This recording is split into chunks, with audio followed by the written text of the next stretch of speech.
வெள்ள பாதிப்புகளை ஆய்வு செய்ய மத்திய குழுவினர் விழுப்புரம் மாவட்டத்திற்கு வருகை தந்துள்ளனர். இதுகுறித்தான கூடுதல் தகவல்களை எமது செய்தியாளர் மானஸ்ராஜ் வழங்க கேட்கலாம். வணக்கம் மானஸ்ராஜ்.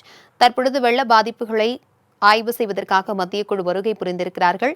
எந்த இடத்திற்கு தற்பொழுது அவர்கள் பார்வையிட்டு வருகிறார்கள்? இது குறித்தான விவரங்களை பகிர்ந்துக்கோங்க.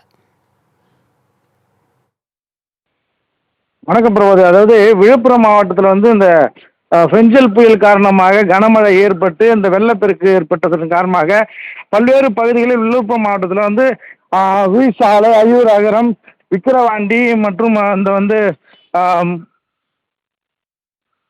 சிந்தாமணி பகுதிகளில் தற்பொழுது மத்திய குழுவினர் ஆய்வுகளை மேற்கொண்டு வருகிறார்கள். அதாவது இந்த மத்திய குழு பார்த்தீங்கன்னா முனைவர்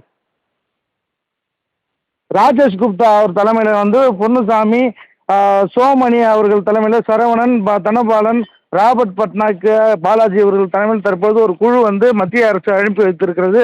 தற்பொழுது அந்த விக்கிரவாண்டியினுடைய வேளாண்மை விற்பனை கூடத்தில் இப்போ விவசாயிகளினுடைய பொருட்கள் அங்கே பாதிக்கப்பட்டு அந்த கனமழையில் முழுவதுமாக நனைந்து சேதமடைந்திருந்ததை தற்பொழுது அவர்கள் பார்வையிட்டு அங்கே இருக்கிற விவசாயிகளை அவர்கிட்ட கேட்டறிந்தார்கள்.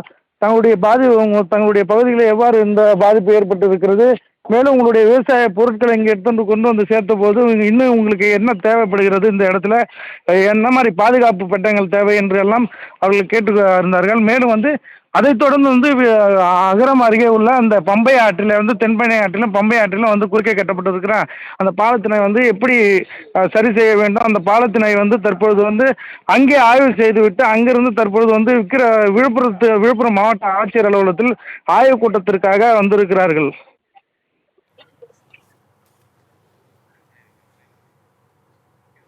தகவல்களுக்கு நன்றி மானஸ்ராஜ்.